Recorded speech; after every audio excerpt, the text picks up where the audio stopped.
Can you guys So- see me? I'm on camera, right? You're My on old camera. man eyes. I've Yeah. got the camera so far away from me. Oh no, we can see you. We can see the top of your head and your legs mostly. Yeah, your jacket or shirt or whatever you're wearing is blended in with the pine tree behind you. A beautiful So, pine tree. there you go. Oh. Ooh-wah.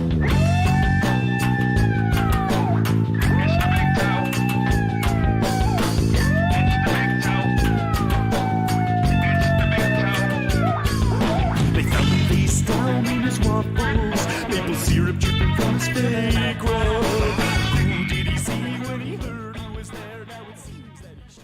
All right, everybody, welcome out to the Log Room Guys Craft Beer Show. It is Tuesday, November 30th, 2021. Jersey Johnny coming at you. With me, as always, is none other than Mr. Beer Samurai, eating something, of course. How are you tonight, Mr. Samurai? Clementines, tangerines. There's how many mandarin oranges? What do you call them? I call them clementines, mandarin oranges, or what was the other thing you said? Tangerines? Tangerines. There you go. well, they all have something in common, don't they? They all are this size. There you go. About this, I mean, I peeled The it. little but, oranges. little oranges. Little oranges. Well, there you it's the weather's starting to turn, so got to get my vitamin C because, as you know, I commute to New York City. go. This is true. So you need more vitamin C, the better. More vitamin C, the better. Absolutely. I agree. So speaking of vitamin C, I haven't confirmed or denied it yet, but vitamin C. We spoke about vitamin C a couple times on the show so far, but we talked about it a few weeks ago when we did our top Massachusetts breweries. Yes, we did. I think they were one of yours, I believe. They were one of mine. Yes. Yeah. I did notice that there's a tap takeover anniversary party, whatever it may be, at a particular place in northern, close to northwestern we let Jersey. the guy. We can say it. Tap House 15. There you go. That's all a right. place. Anyway, they're having a party, of course, their annual thing on Friday night, and there's like 7 vitamin C kegs on tap. And to me, that means that they're available in Jersey now. And I've been trying. I just saw it today, and I've been trying for like 3 hours to try and figure out exactly who it is that's distributing them now. So You'll have to figure that one out. we'll have to figure that one. More on that later. We'll let you know. We'll have to ask Gene to ask the owner of Tap House 15. We can do that. We can make a couple of calls and find out. So, I'm sure I can probably talk Gene to go into that. we'll figure it out. Yeah. Yeah, I'm maybe sure I'll he's leave. already gone. Maybe I'll leave me. I'm sure he's going. Please. He Oh, lives you're like gonna 5 come minutes all the way up there. to drink and then drive all the way home. Absolutely. Sure. I'll do that in a second. Right. Brilliant. Anyway. Especially with 7 vitamin C's on tap. Yeah, exactly. And many others. So Yeah. Anyway. And knowing that place, we're probably not talking the lowest ABVs. Not at all. Not at all. He likes his big stouts. This is true. So anyway, how are you today? Good. Oh, missed one of the opening shticks. What day is it? Yeah. It's What did I got tell this right you? now. It's What did I tell National Moose Day right there. Oh, no. Okay, so you've got it spelt wrong. It's not Moose Day. It's or not Moose National Ball. Moose. I thought this was like a Canadian thing. Yeah. Oh, no. I thought you were No. going with Moose Balls Day, but the Well, it Giants could be won Moose this Balls Day. weekend. Giants did win, yes. I mean, they look. Here's my thing. This is my take from the Giants game this past Sunday. Right? They tried, and despite all of their efforts, they still won the game. Right. And you've got to be a happy sports guy. The Mets signed Scherzer. Yeah, well, I'm still in disbelief, but Well, this is, I just pretty hope that interesting. Scherzer is ready to go on to the injured reserve list after his 5th start. Everybody, everywhere, ever since they finalized the deal at like 11:30 yesterday morning, I've seen nothing but how long till he goes on the IR. That's all what I've seen. happened. Yeah. Every time we sign a great pitcher, It's not IR. IR is football. It's IL, the IL. injured list. I can't. Used to be the DL. Now it's the IL. In football, it's the IR. I don't know. DL stands for down low, so it's just they had to Had change move it it. around. Exactly. So anyway, so it's not And National Moose Day. And you know the NFL doesn't like anything with a no. Yeah, no, Let's skip that. Right. So no, it's not National MOOSE Day. It's this one, right? It's that one right there. There you go. Yeah. National Moose Day. Okay. I did have whipped cream, but I had no chocolate pudding to make mousse. So So there you go. So we just say Happy National Moose Day. It's also National Strange Names Day. it is National Strange Names Day, and you and I both have kind of strange last names. Jersey Johnny and the Beer Samurai. Yeah, Johnny and Samurai. Johnny and Samurai, right? But no, John's got a German last name. Yes, I do. Yes, I Mine do. is Polish. Yes. So let's see. There you go. But we've got a guy on the show whose last name's really kind of cool because it's the same name as like people's favorite grill. This is true. This is true. This is true. Why don't we bring him on? We can talk about that. Yes, bring him Let's on. see if he is involved with that by any means. We'll see. All If right. he gets any cut there. We'll see. All right, everybody, welcome to the show tonight. Our guest tonight is Christian Weber from Common Roots Brewing. Christian, how are you, sir? What's we doing? going on, guys? There he is right there, co-founder and Oh, president of Common Roots Brewing. Oh, not the You know, grill I wish company. I was part of the Weber Grill family because that would Dynasty. probably have That's a a little bit dynasty. different brewery by now. They've got their own restaurants. That becomes There a you go. dynasty when you got your own restaurant. So That's anyway, absolutely. so But how's how's it going, things? How's things in South Glens Falls tonight? We're getting a little snow right now. It's pretty nice. We had It's that a little. time of year. Winter came quick up here. It did. We had a couple of flurries down here today, but we're what, about 5 hours south of you, I guess. We had a little bit of a squall yesterday. I work in New York City, and I left for lunch, and it just came down hard and heavy. Mhm. I got back up to the office, looked out the window, and it stopped. I'm Yep. like, thanks. That's how. So if it's, if you're not really shoveling, is it really snow? I think that's like our Yeah. barometer. Yeah. I mean, if you don't have to shovel, it wasn't too bad. Right. No, This is I true. live in an apartment, so Bro, you're not shoveling even when it's So you're heavy, never shoveling. That's good. never shoveling. The car's parked down the garage, so Right. I don't need to shovel. There you go. That's nice. You don't have to even wipe the car off or anything. That's Done. No, Easy peasy. yeah, Easy don't peasy. need it. Don't need the remote starter to warm it up ahead of time. man, it's like easy living. You gotta Yeah. love it. Easy living. You're gonna get get a little lazy with that. Except you share 4 walls, Well, and there's noises coming from all different directions. this is true. This is true. So when you have all those vitamin C beers and you come home, it's you got to keep it down. Is that what you're saying? Well, I tend he's to be supposed mostly to. quiet. Whether he does or not is a different story. Anyway, so what are we drinking tonight? Let's open some beers. I'm a little thirsty. Yeah, I got it. Yeah, I'm already. You're ahead now, so let's throw that up really quick. You are drinking Lutz, I'm right? drinking this is a family brewery. This is Lutz. It was named after my grandfather Ludwig. Very German. Not the Came ice to skating. America in the 1950. He was known to me as Opa, which is German for grandpa.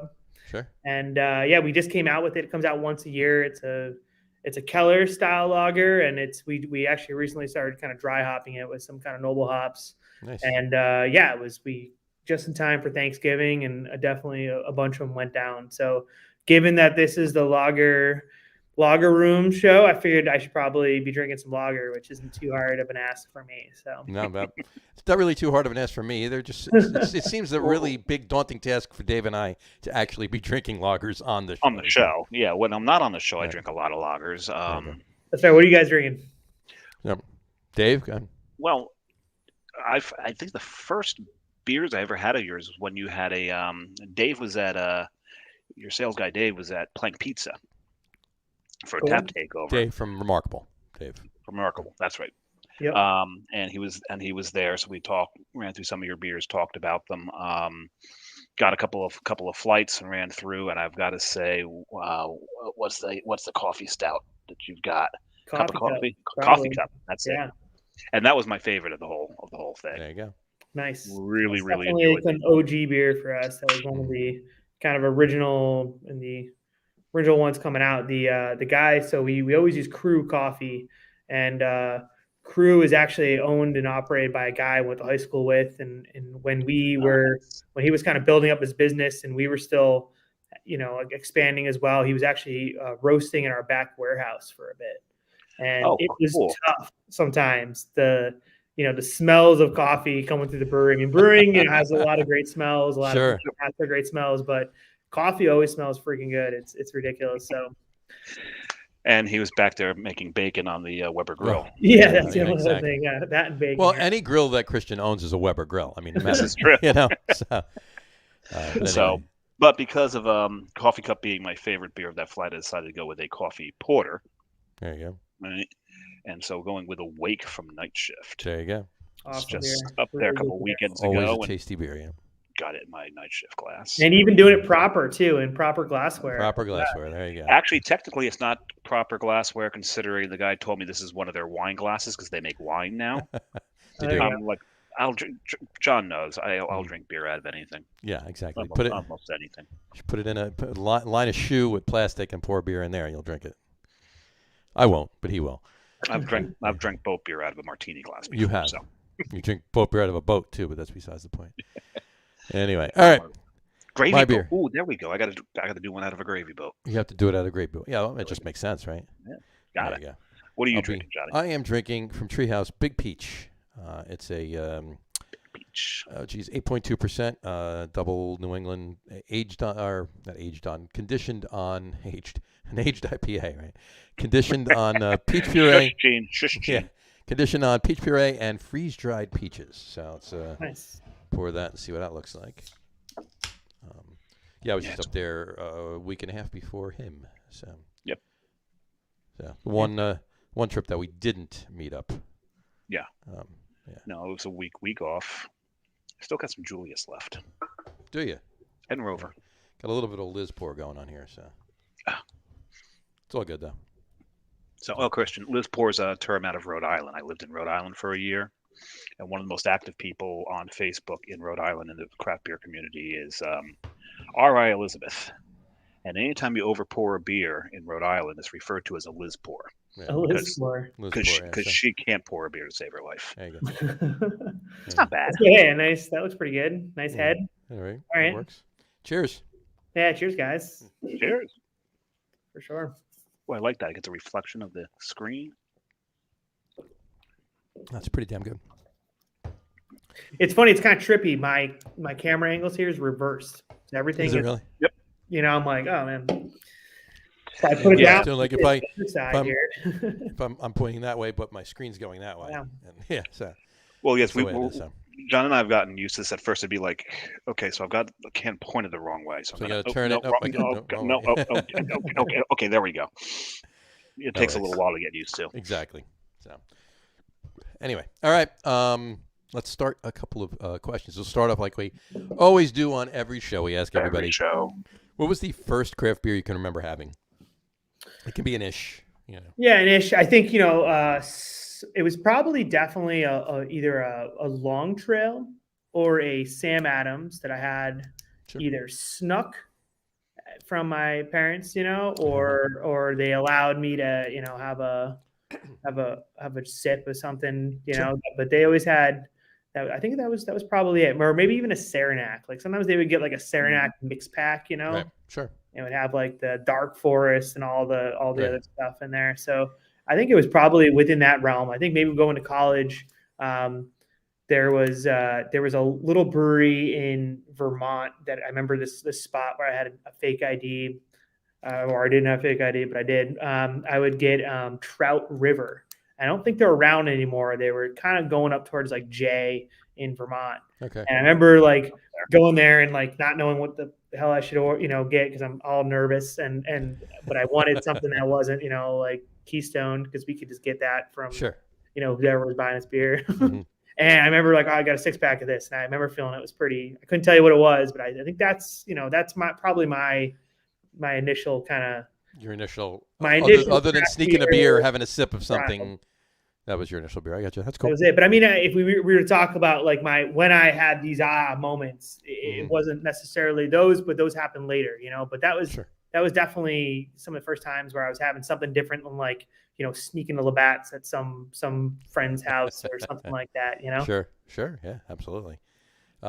Sam Adams. It doesn't matter what your age, what time frame you came up in, and all of that, and how old you were, whatever. Sam Adams seems to be the global answer to most everybody's, even people we've talked to that are in their 60s and 70s.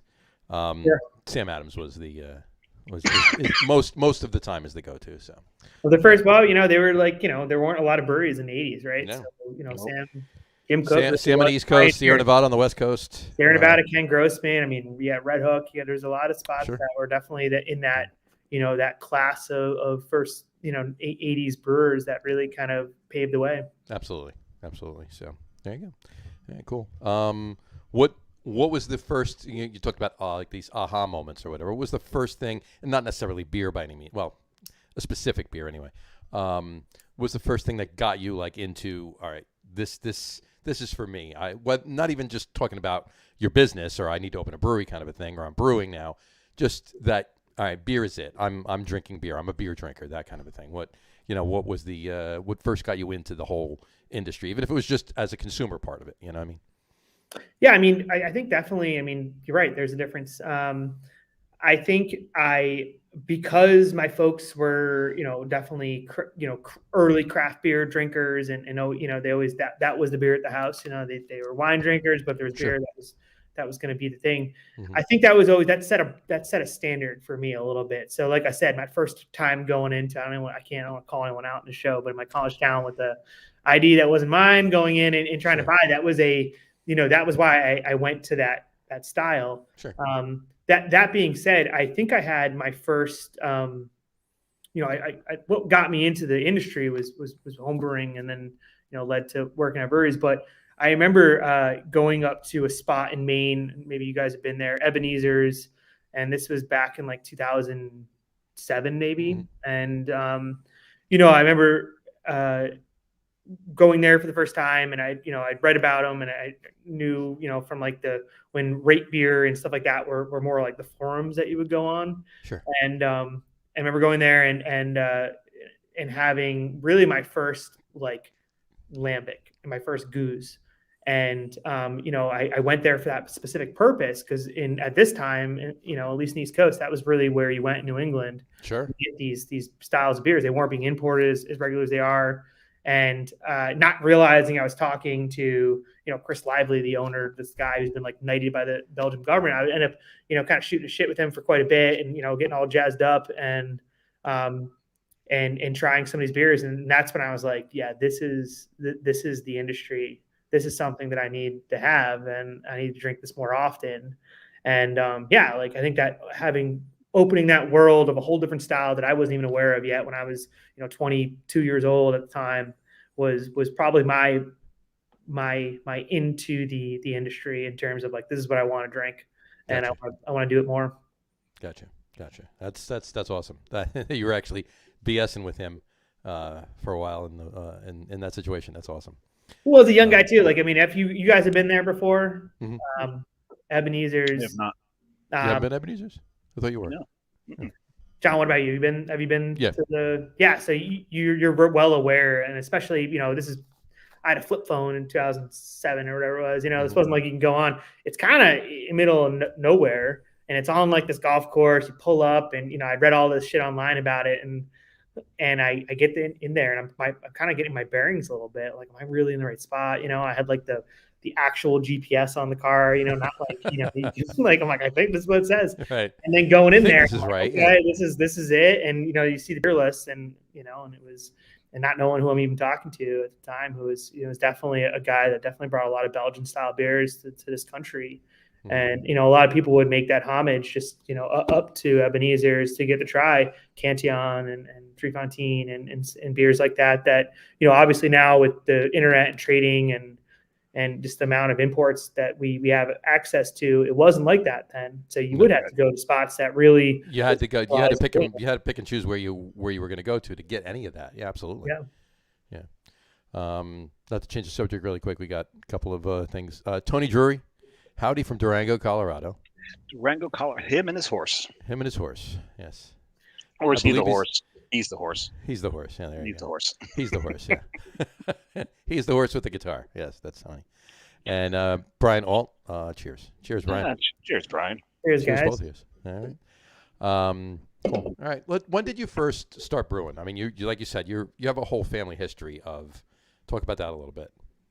Yeah. So my when I was 19 years old, my uncle was a home brewer, and he had kids. And that, like any hobby, that kind of goes to the wayside. Mm-hmm. And I came home from college. We were down in Maryland visiting family, and I was picking my uncle's brain a little bit. And he's like, well, if you're into it, you can just take all my homebrew stuff. And, I wasn't old enough to buy beer, but I was like, fuck, I can make it. Right. So I took over his homebrew, and I made my first batch of, I don't even want to say what it was, but came out terrible. But we all drank it, and all my college roommates, we finished it in like a single night. And I was kind of like, first of all, that was a lot of work. I was like cleaning all the bottles in the sink and doing all the things. Sanitize. Yeah. Yeah, and it was, but it definitely, I caught a bug at that point, and I was like, wow, this is pretty fun. And I started getting a little bit more, I didn't want to just make the standard whatever and what was on the recipe. I'm like, well, why can't I go? We have this great farmers market. Why can't I go get some some fresh raspberries they're from this local this local farm? And it started up something, and this is in New Hampshire, and there was a brewery that I don't know how I found out about them, but it was a nano brewery, and this is probably in 2008 when nano breweries were still maybe not quite a thing yet. Right. We know now what a nano brewery is, but and this guy it was called Squam Lakes Brewing. This guy John was not much older than I was. He was probably in his late 20s. He had left his engineering job and was brewing in his parents' barn, and everything was bottle conditioned, and he was doing stuff. And I started going and just kind of helping him a little bit. Just volunteering on like a packaging day or something and helping them, cap bottles or whatever. It was very hands-on. And at the time there was an apprentice program. There's a brewery called White Birch Brewing. Sure. Yeah. And it's owned by a different person now, and it's a little bit different focus than what it was when I was there. When I was there, it was very Belgian focused. They had a wild beer program. It was a lot of sours, and this was exactly what I really wanted to do. I really liked the idea of spontaneous mixed fermentation, things like yeast. I was going to school for environmental science, and I just thought this is pretty rad. So I ended up working there for a bit and through grad school. And after graduate school, I kind of thought like there was a couple of different roads to go on, and had a job lined up at a brewery, or could maybe take a job in the field that I just did 6 years of schooling to do after graduate. So I kind of decided maybe I should try out this field, and decided to not to kind of leave the beer industry. And I was the executive director of the Lake Placid Land Conservancy, which is what it's called now.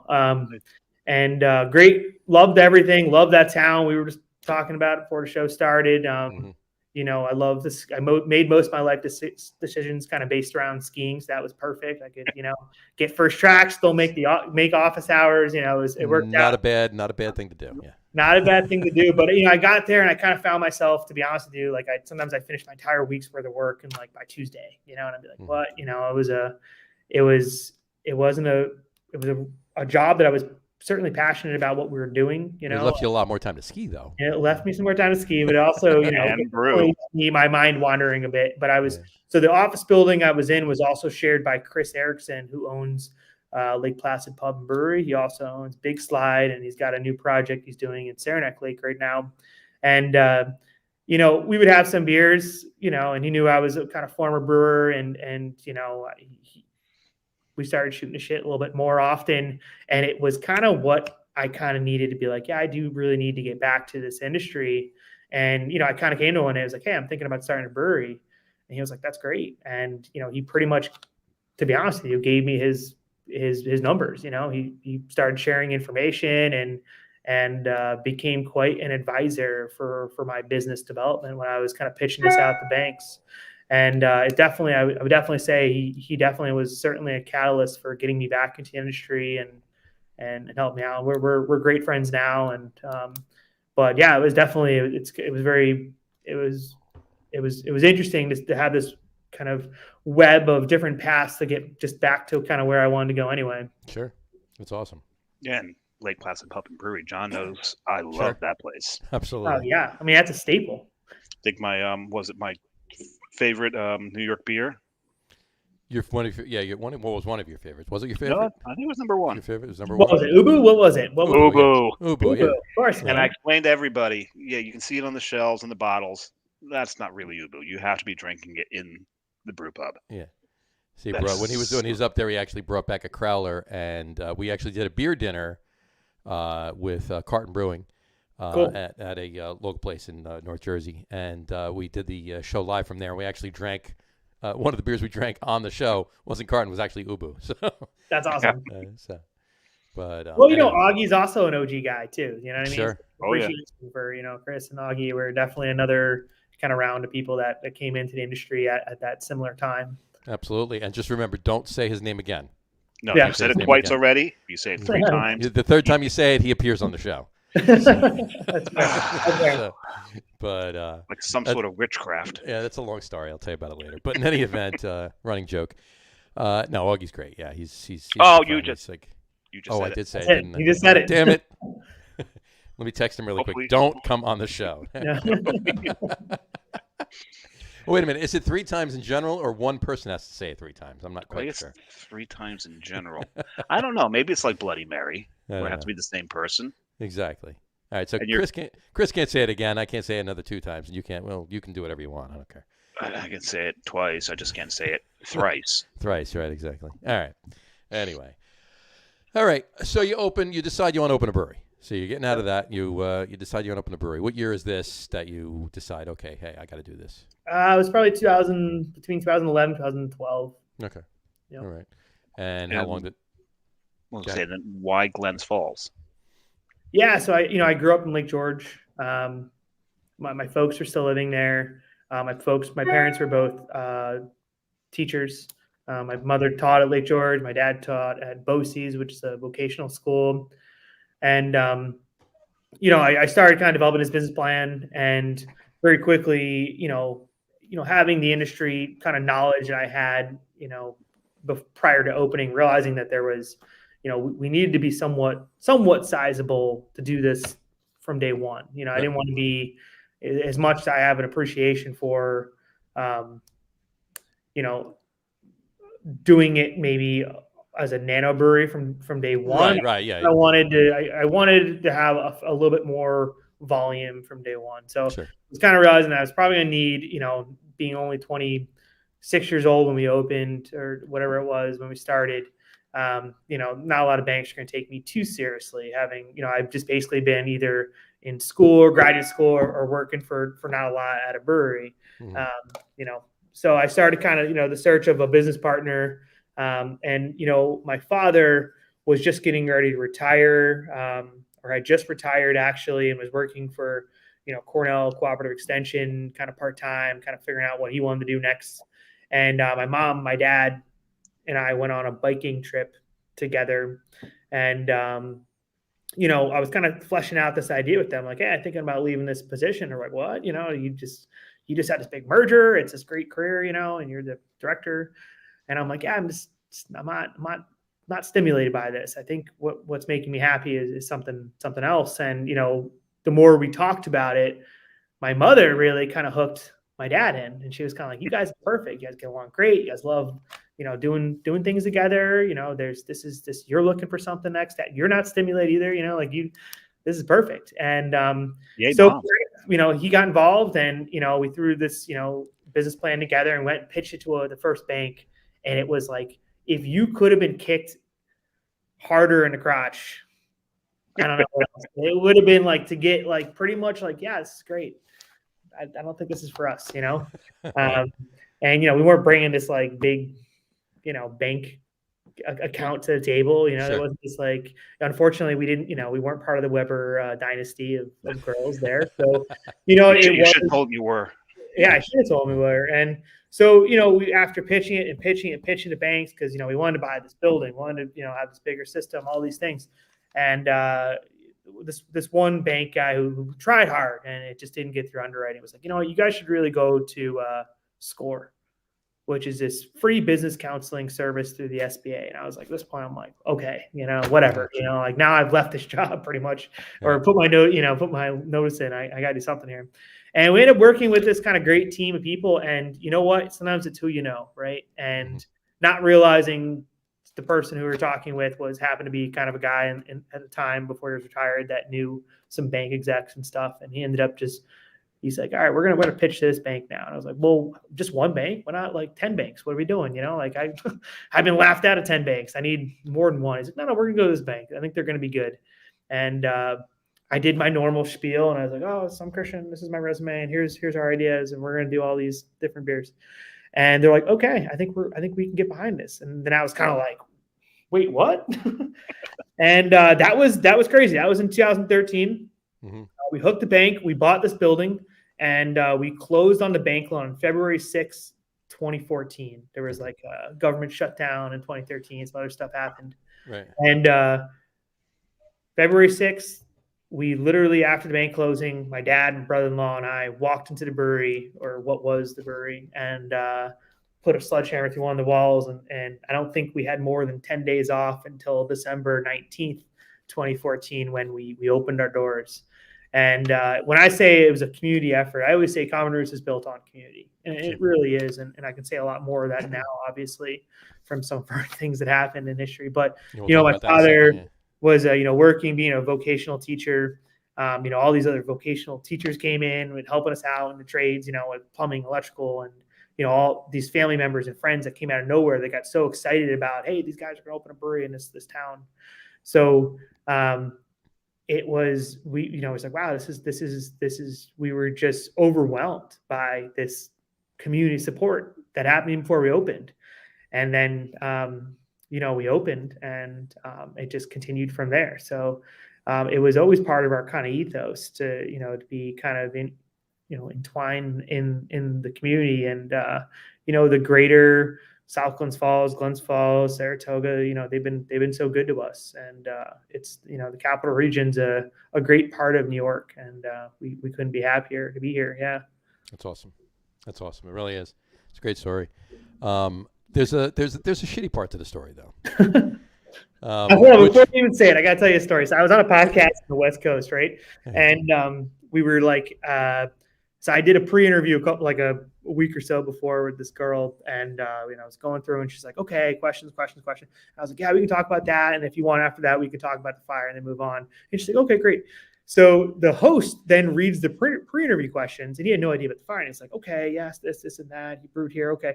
And then he's like, fire. He's like, WTF? Like, I didn't know what it's like. He was going through it. I was like, and it was so funny to have that. Reading all these interviews, and then like, boom, fire. But anyway, that's. Sure, John, I interrupted you, but yeah. No. Ask what you're gonna ask. No, it's all good. It's all good. That is pretty funny, actually.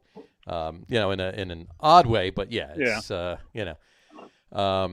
yeah. So okay, so what was it? The beginning, or was it March of 2019? Right. Yeah. So you're at the brewery. You're in your office, and you smell something, and go for it. Boom. Yeah.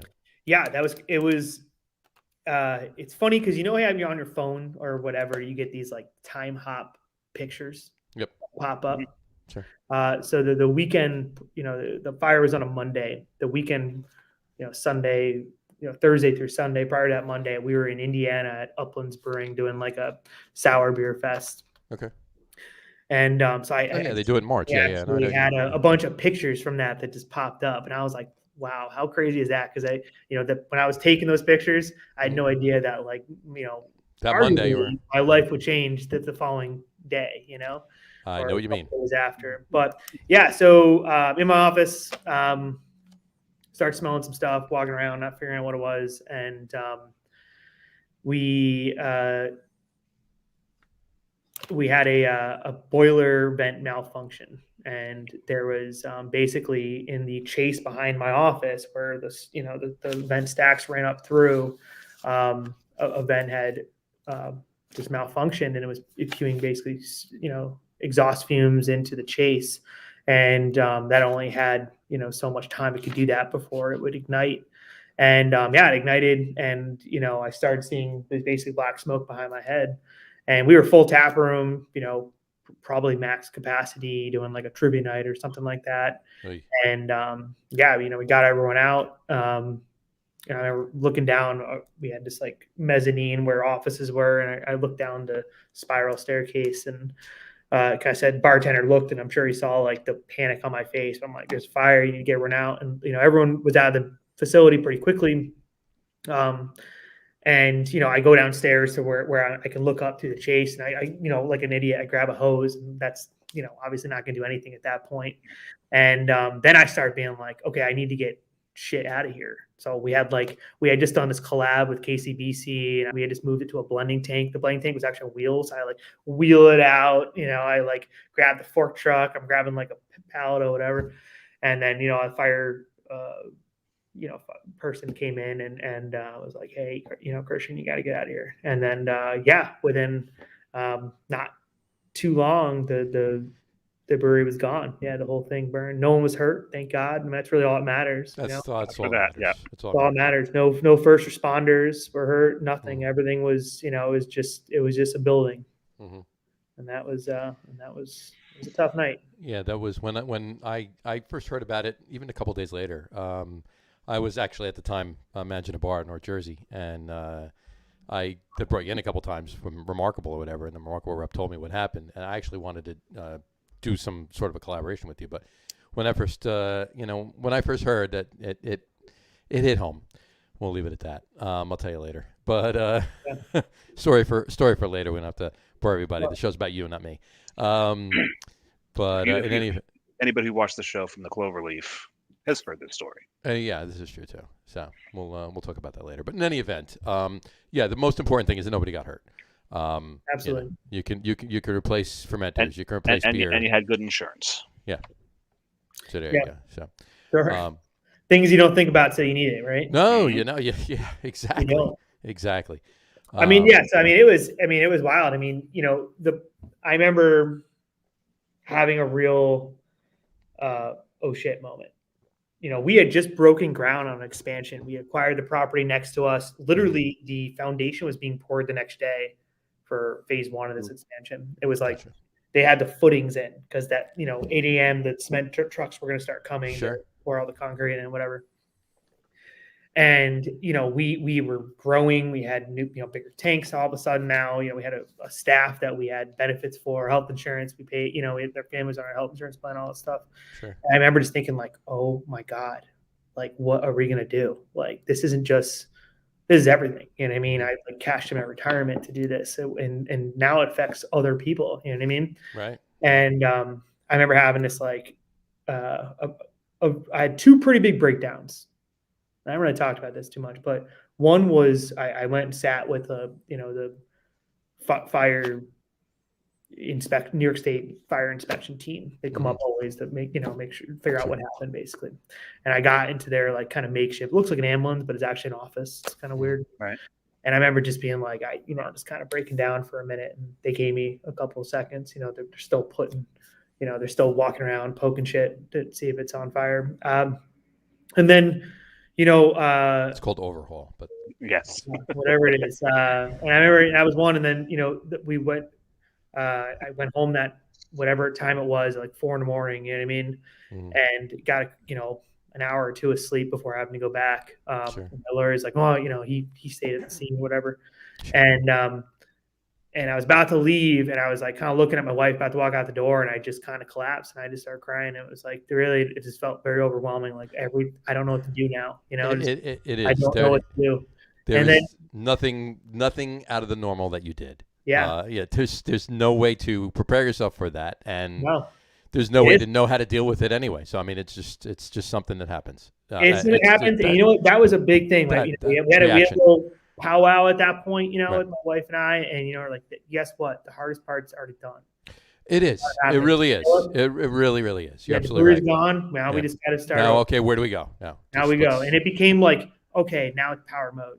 And we got there, and our insurance turns out was wonderful, and we didn't, everything was kind of great in that regards, and no one it was very clear that we were able to kind of do stuff. We were able to kind of make through this. And then I remember we had not the next day, but the following day at my folks' house, we had a meeting with all staff. We had everyone come over. We got breakfast, delivered, whatever, bagels and shit, And I just remember telling everyone, like, hey, don't worry. We're going to keep you all on payroll. It's all going to be good. Nothing's going to change. We're going to open a temporary spot. It's all going to be good. And the meeting was, it was emotional, but people needed to hear that, Yeah, absolutely. And I remember I talked to my lawyer after, and he was like, oh, we got to meet with this person. I said, okay, I just had a great staff meeting. I told them all, we're going to keep them on payroll. And it was like, wait, what'd you tell them? And I was like, well, yeah, that's what we're going to do. And he was like, I don't know if that's in our insurance policy. We can't front all this stuff. And I was like, Matt, that's just what we're going to do, man. That's just what happens. We're going to figure that part out. And, it isn't, because insurance, people don't realize that it's for, the insurance, doesn't always cover everyone. It might cover some, executives or managers or something, but it doesn't always cover the whole entire company. Right. And that was like, didn't matter to us. Doesn't matter if you wash kegs for us, or you run our sales department. It doesn't matter. That's just, everyone's a part of this family here. So we're going to make this work regardless. And, there was, you said there's something, collaboration, something we want to do. That's when we were absolutely humbled by the world. Right. The craft beer industry, the local, everything just came out of the woodworks, and there was these multiple festivals. There was like beers that were being brewed, and we ended up raising like $70,000 just for our staff to make sure and that's where we allotted everything just to our staff, and it really did, because we went from kind of a sizable brewery doing, at the time, we were doing maybe 5,000 barrels a year when we burned, and had a fair amount of people, and went down to basically a tap room brewing on a 3-barrel system, and it wasn't, that isn't sustainable. So it was incredibly humbling, because you don't always get to see that sort of support. Sometimes it happens, someone passes away, and then you're not there to even see it, Right. and to see that, and especially be on the receiving side of that was very, it was very new to us. And it was also just incredibly, we're just incredibly humbled by it. Yep.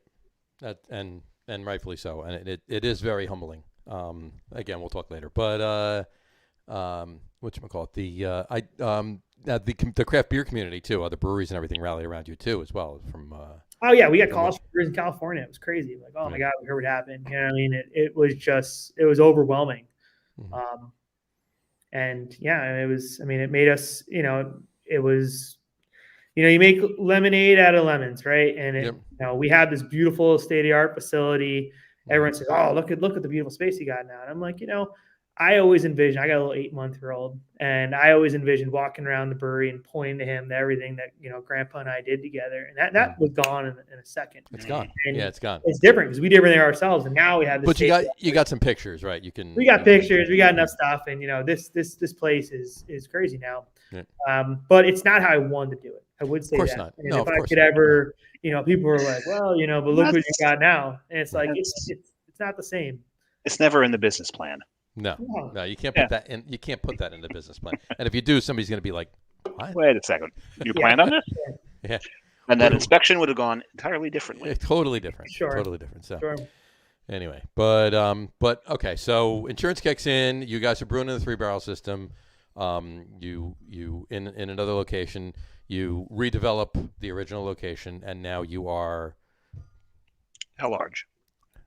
Yeah, we're here. We're brewing. We're expanding. We're in the process of putting another facility in right next door. Actually, nice. Centered more around packaging, and we're moving our wild brewing program over there separately. Yeah, that's good. And then also having some more on premise. What size system did you have in the old location? So it's ironic. Because we were expanding. We had all the plans. So, my wife's company makes all of our equipment, which is wait, what was that again? Say that again. My wife's company makes all of our equipment in the brewery. So all of your brewing equipment. All of our brewing equipment, our packaging line, our brew house, our cellar, you name it. Our pilot system. Interesting. Yeah, so it's called Fraunhofer Design. She's now Melanie Weber, but she used to be Melanie Fraunhofer. Her father started a company 40 years ago, and her brother now runs the kind of fabrication machine company, and she runs their design engineering firm. Very nice. And so we have a 30-barrel, which was actually already in the works, fully automated. It's kind of crazy. You have that now. We do 30, 60, and 90-barrel batches. Gotcha. Prior to the fire, we were doing 20 and 60-barrel batches at the brewery, and you had a 20-barrel brew house and you triple. No, man, we had a 10-barrel brew house. Really? So you doubled, and. Oh man, we brewed four times, and then twice. We would either brew 30 barrels and then 30 barrels, or we brew 40 and 20. Start, hit it with a prop, and and kick it over. It was a lot. It was a lot to do that, but we were just trying to keep up. There was beer to be made. We were trying to do it. That's dedication to do that. With dedication, I also get a little like I'm sure like all like brewer owners do. I mean, it's nice to fill tanks, but it's like you get a little like antsy. I don't want to, as much as I appreciate. We have some core beers that we produce a lot of, but the creative side, I don't always want to see every tank filled with that beer. No. So those 60s were basically a necessary thing for us at that earlier time to put in so that I could make sure all, we had 8 20-barrel fermenters at that point. I was like, I don't want them filled with Good Fortune or some of our bigger IPAs or things that get widely, distributed, or we do big can release stuff. I'm like, I want to keep those for fun stuff, Sure. So that was kind of part of that was to make sure that we could still keep our creative kind of tail wagging. So now so you have a 30-barrel brew house, you do 30, 60, 90 batches. Yep. But so what do you do for the smaller batches? You do 30s or you do? We have a 3-barrel. You have a 3-barrel system. Almost fully automated. It's like a semi-automated system. Is this the 3-barrel system you're using at the other location while you were? It actually pseudo survived the fire. The garage door of the main garage door, when you looked at our old facility, fell on it and protected it. It protected it, crushed it, but it only crushed all the hard piping. So that was pretty easy to replace. Replace it, yeah. But the thing was intact. We had to replace, obviously, some control panels and some stuff, but it was definitely within, it was from the fire till the day we opened. The temporary space was like a 6-week, time frame. And in my wife's company, my other side of the family had it ready for us, and it was good to go. And that was super fun. Yeah, I mean, the brewers, there's a lot of brewers brewing on 3-barrel. Because we have 5 guys at a time, right. So one guy does this, right. guy does that. You pour that big, that big of malt in the grist, and then right. But it was maybe a transition point too of where I was having a hard time. It was like a therapy session, guys. I was having a hard time realizing that my role wasn't going to be making what it was, yeah. And it became this and that was a very natural time for me to kind of transition out of maybe, I was still keeping myself on a shift a week at that point, mashing in, just to kind of keep, I don't want to not be that brewer. I understand I'm the owner of the company, but I also want to be, I want to be a brewer. That's really what it is. So, but if first love in the business, it is. And as much as, like every other aspect of it, it's really what I love the most. So that was a really natural break where all of a sudden, I had to have 100% concentration now on, dealing with insurance, dealing with, getting a new bank loan, and then also, building this new, 7, state-of-the-art facility. And so there wasn't time for me to also knuckle around in the back making beer with all the guys who also could be there. So it was a kind of a natural break. I'm still very, very involved on the creative process. And, but it's when we put this new brewery in, I brewed for the first 3 months, taking the first shift to make sure that, I know how to run everything in this facility. And B, I also want to be able to instruct the brewers then too, on this is how this new brew house works. This is how it is. And, to kind of keep, my chops. The other day, actually, we had a couple brewers out on vacation, and our operations manager was doing something, and we're like, oh, we don't want to miss this brew day, blah, blah. And I was like, oh, I'll bash in. And they all kind of looked at me and I was like, get the hell out of here. Of course I can do that, So I came in, took the first shift. Our first shift starts at 4:35, and depending on the brewer, I would say. But so I got there at 4:30. Got everything going. I'm not gonna lie, it had been 6 months since I had operated that particular brew house. And I was like, there's no effing way I can text a brewer right now, or I'm gonna look like an asshole. And I was trying to think, I'm like, yeah, I got this. And I was everything worked out totally well. I was good. Well, it was a great reminder of you gotta keep your, bearings going. You got it, yeah, absolutely. You have to. So, and honestly now I'm a lot more I'm very much involved, like I said, on the creative piece. Always new beers. That's the part where I want to shine, where I want to make sure that they're still common root. They're Christian Weber beers that are coming out. They're kind of following. And I don't want this to be. You don't get into the beer industry to make money. There's other stuff to do, I suppose. You'll work for a bank or whatever else, get into finance, do something different. But, so I always want to make sure we have slush funds of things to do. We were one of the first breweries in the state to run to have a cool ship. We've been operating it since 2014. We have a big wild beer program, and it was something that's had to take a little bit of a pause because of just, we did run probably 3 cool ship batches and filled a fooder while we were down and did some, definitely ran some barrels and flipped some, but, working out of a temporary space, it was a little bit hard to do that. Right. And, growing this and having different capacity, knowing that we were trying to start this other wild, have this new space for a wild facility was like, it did become a conscious moment of like, I don't want to lose the reason why we do this. Right. As much as I like filling big tanks of IPA, that's not why I got into the industry. It goes back to that earlier talk when we were talking about the driving up to Ebenezer's to go drink, Fafoon for the first time in my life, and having these different, these crazy beers. So, to make sure that we're still doing it for the right reasons is part of it. And like, anytime I go to a brewery, we're doing a collab, I'm just traveling and I walk in and I see a bunch of barrels sitting on the floor where it could be some big giant tank. I get really excited because I look at what a big tank can turn over, and that, maybe 10 square feet of real estate can be 6-7 figures depending on the size of the tank annually, right? And the fact that those guys have chosen to take up their floor space with barrels that arguably are going to lose them money.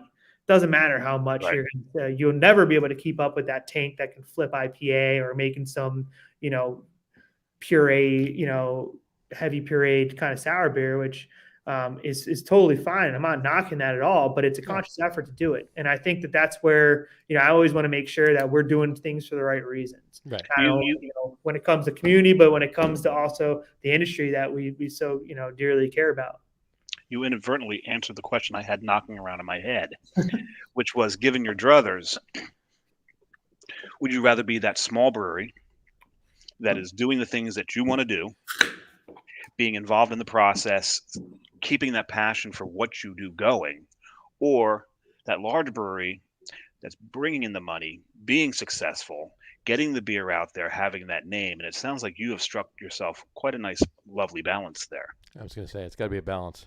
I think it's got to be a balance. I like the idea that we are sustainable in a sense that we are able to take on, have those slush fund projects of like, we should brew that beer, even though no distributor wants it. And, we're going to clean it all in house. That's a nice luxury to have, right? It's a nice luxury that we can decide to invest in. Our entire brewery is built with, local, and it's a green facility, and we have all these things. That's a luxury that's given to us, right? Like we were a sustainable enough company to spend more money to make sure that we do things that are more sustainable, that are more energy efficient, that we are using local farms in our kitchen, and we're sourcing ingredients responsibly. Those are things that, like, I don't want to get on a high horse and say, and stand on, but that's a luxury to have. And, you have to be able to sell a fair amount of IPA to be able to have that luxury. I don't want to so there is that. And, I never want to take that for granted because, there is a sense of, we're able to move some volume, which allows for us to do some other stuff. But in the same sense, the flip side is I don't know what I would do because I really love, I do love being able to, I get excited about smaller batch things that don't make any money.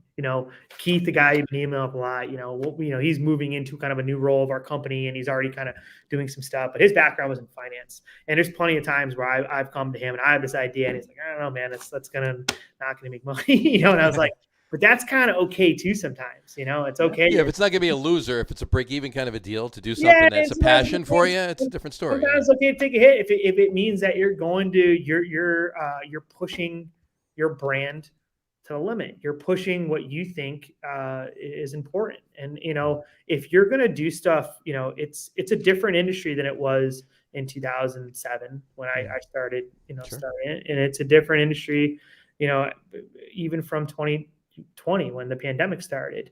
And, people think about a lot of different stuff now when they're doing, they're talking about can shortage. I did an interview with the Albany Business Review today about, the can shortage, and all this other stuff, and the price hikes for aluminum. And it's like, it's this dynamic industry. And it's pretty cool to be in it. And I think as long as everyone has their focus on what you're doing and why you're doing it, it's going to be okay. We talk about coming together. We speak to other breweries. It's such a collaborative industry. All those things are the reasons why we all chose to do it. Because what did Sam Calagione say? He said the beer industry is 99% asshole free. And I didn't agree with that statement more. 99% sounds about right. Yeah, That's about right. Mostly. It is. It's mostly asshole. There's a handful that are the outlier. Right. Won't last long because you have to give a shit about what you do, and it means the quality of the product. It means staying innovative. It means supporting local. It means coming together. The rising tide floats all ships. So, Dave, that was a very long-winded way to say I don't know what I would do. I don't know if I would want to be keep it small because I love all the things that we get to do, having a little bit more volume. But I also like that it affords us the ability to do some stuff. A good balance. A good balance is a good answer to that question. And it sounds like you're satisfying both itches. There you go. I think so. It's cool. We got this kind of fun little playground to brew on now. We got this big wild program. We got a lot of wood fermentation. We have this 3-barrel. We got this bigger production system. So it is in terms of just like, if I look back at the 19-year-old home brewer and I was like, hey, man, you want to go and brew here all the time? And it's like, yeah, okay. I would like that. Yes. And even those ones that you may be losing money on, it's going to build a reputation for yourself. Yep. You get the beer nerds like John and myself and everyone that's commented on the show today. Here's another one. Hold on. Gene just said, good evening, gents. There you go. Good evening, Gene. He was mentioned earlier in the show. We will travel to places. Sure. And when you get when you've been in the craft beer as a consumer, as long as we have, you're looking for that different stuff. Yep. IPA is an IPA. I mean, unless you've done something really special and it's going to knock my socks off, it's an IPA. And there's some great IPAs. I say here, sitting with a beer fridge full of Julius. So it's a little,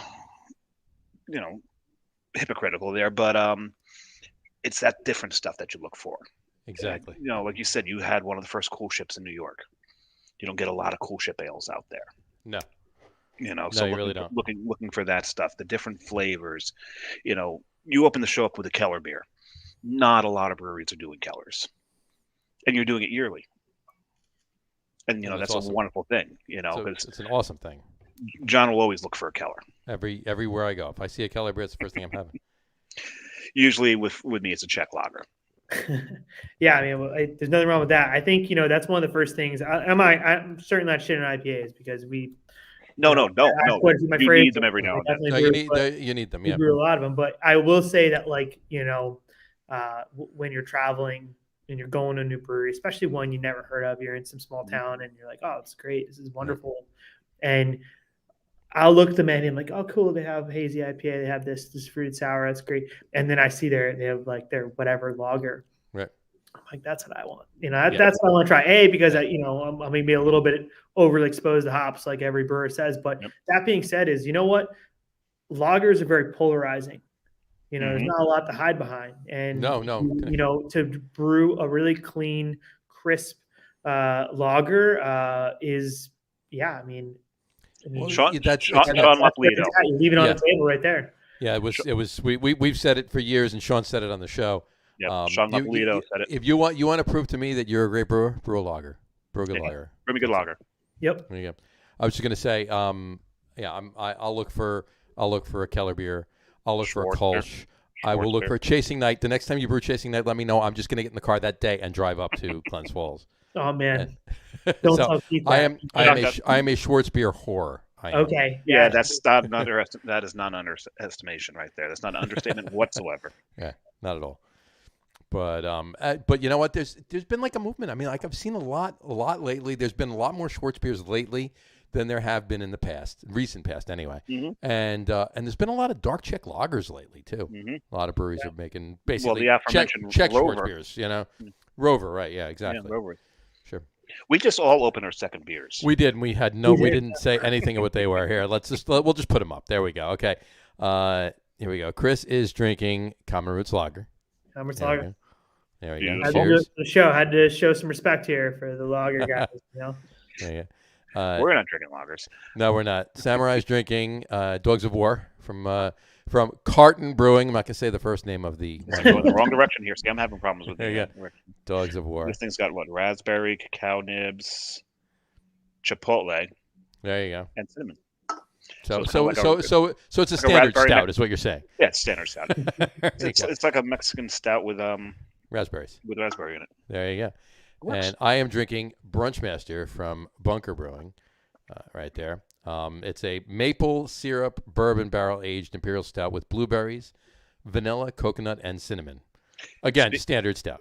Yeah, standard stout. Speaking of Czech lagers, my favorite Czech lager is brewed by those guys. Awesome. Oh yeah, Machine Pills. Machine is just Delicious.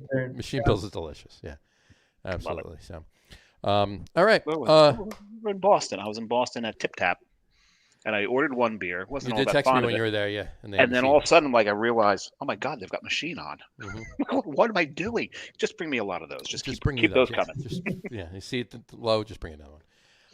All right, we're talking about beers. Let's talk about some of your flagships. Let's talk about some of the beers you're brewing. Obviously, you're brewing IPAs. You're brewing New England's. You're brewing standard stuff. Let's talk about your flagships first. Let's talk about that. Yeah, I mean, we have a beer, an IPA called Good Fortune Mhm. IPA, and it's like it's your standard kind of hazy IPA. It's like it's very. It was a beer that we never really had a core beer program Right. at Common Roots, and this one sort of just became something that just maybe incidentally became a core IPA for us. Can I read how I checked that in on Untapped? Good Fortune. Yeah, Go I ahead. put Go for it. very easy to down this fucker. Okay, that's good. Yeah. We were going to put that on the label. Actually, it's funny you said That was the right on the original. label. That was the original name of the beer. That was the original. I love that. That's such an easy drinking IPA. I really enjoyed that one.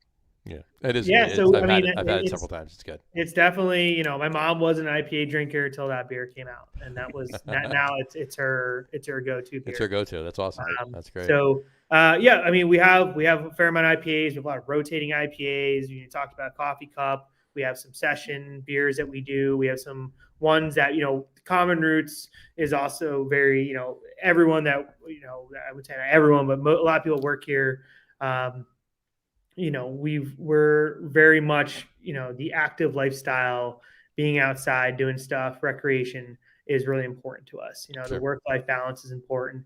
Like I said, I made most of my decisions based around skiing. So that was, we have beers that come out, like one's called Shreddy. It's kind of mountain bike focused. It's on a lot of the ski mountains when they do their mountain bike, their summer mountain bike. And then that same kind of skew kind of transitions in the wintertime to something called gondola session, which anyone who's ridden a ski lift has had a Gandhi session before, whether that's, having some adult beverages in the gondola or whatnot. But so, those are some things that we kind of focus, but we have a big, outside of the wild beer program, we have a big kettle sour program where we have a lot of kind of craft cocktail inspired beers that are, whether it's a beer mosa or a michelada or a beer called Give and Take, which is a big play on a gin and tonic or something.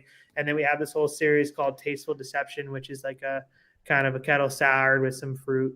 And then we have, a pretty, some different lagers and some other stuff. We have a pretty, what I would think is a pretty balanced portfolio is, we want to make approachable beers.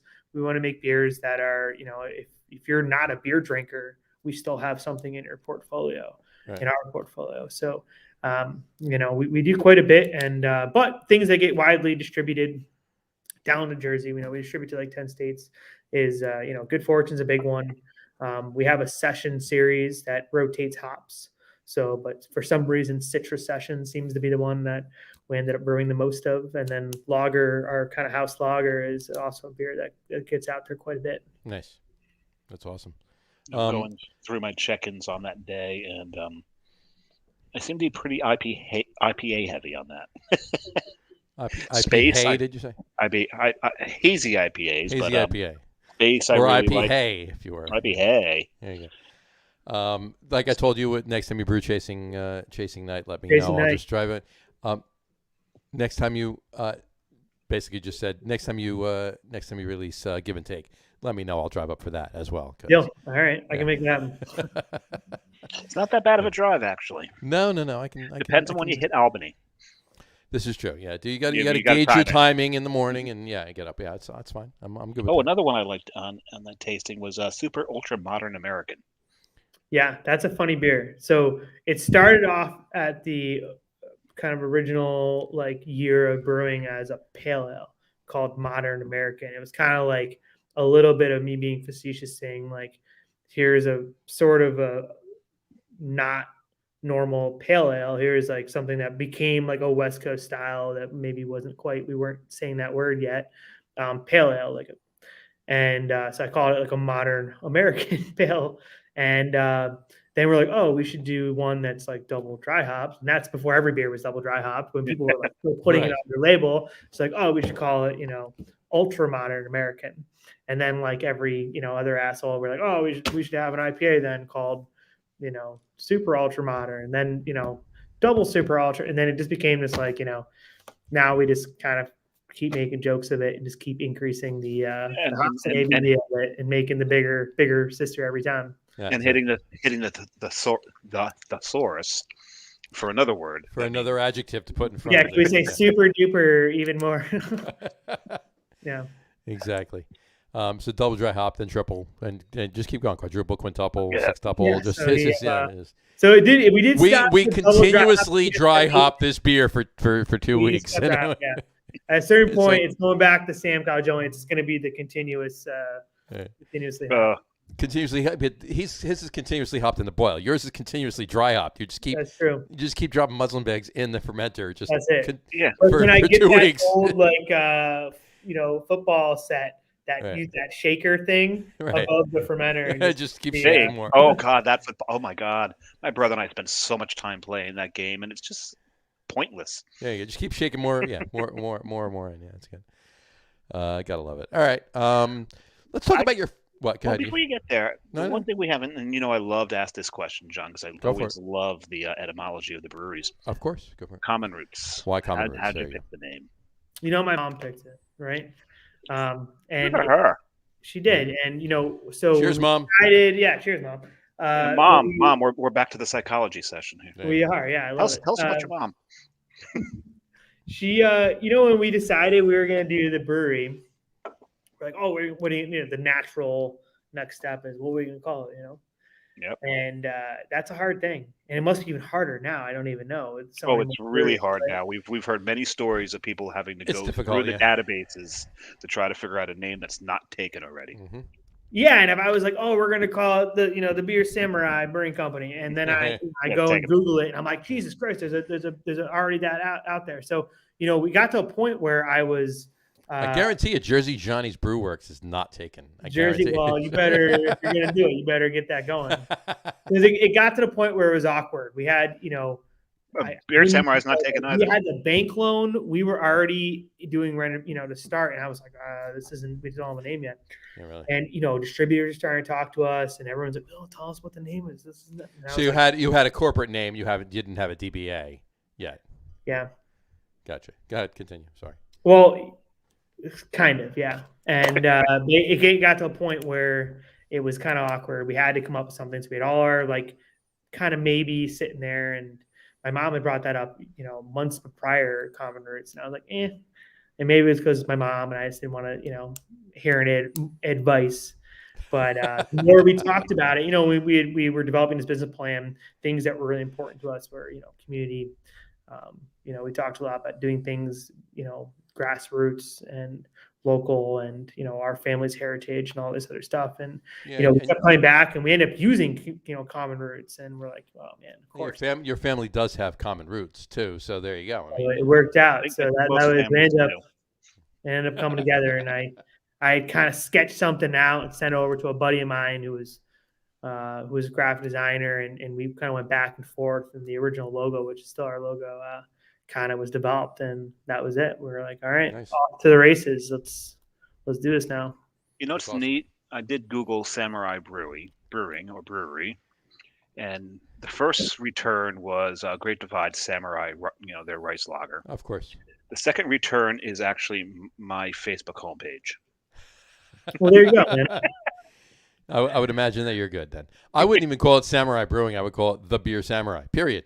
It's That's it. period. It's period. Done. Just Right there. The Beer Samurai. Done. Emphasis on the. Yeah. The Like the Ohio State. The Beer Samurai. Don't even get me started on that crap. I know The you're an Oklahoma fan. I get it. Yes, I am in I Oklahoma. know. And Michigan upset them over the weekend. There you go. Way to This go, is- boys. they did. And what was that? What was it? Oklahoma lost Oklahoma State. Don't bring it up. Oh yeah. Oh no. they said on I guess it was Sunday night, right? Because the Ravens played the Browns on Sunday night, and Chris Collinsworth says this weekend Harbaugh's 2, Ohio 0. Nice. So it's pretty funny. Anyway, all right. No, I was rooting for Cleveland in that, but that's beside the point. I was rooting for Cleveland too. I don't for the same reasons, because the Giants have only lost one Super Bowl. Giants have lost one Super Bowl to the Ravens, so I don't like the Ravens. Done. Yeah. So That's fair. Yeah. It's fair enough, right? Now, are you a Buffalo fan or? I'm a Giants fan, and Awesome. my mom has a lot. My mom's whole side of family is from Maryland, and they're all season ticket holders at for Baltimore, and that was tough. That was obviously not a fun evening for me. No, probably not. No, it wasn't a fun evening for me. I actually broke the side light of my front door. All right, fair Not enough. intentionally. Yeah, that's a Christian. When Kerry Collins threw his 19th interception in that game, I kicked my sneaker that was sitting and it hit off the corner of the wall, went down the front stairs, and hit perfectly my side light and cracked it. I'm like, damn. Yikes. So I didn't even bet on the damn game, and it cost me $300. One of the most fun things to do on a Sunday is watch John's Facebook page as he just goes off on the Giants and the referees. Yeah. It's just, and what we were talking earlier on it being National Moose Day, and I made that joke about moose balls. His posts are just ladled. Oof, not ladled.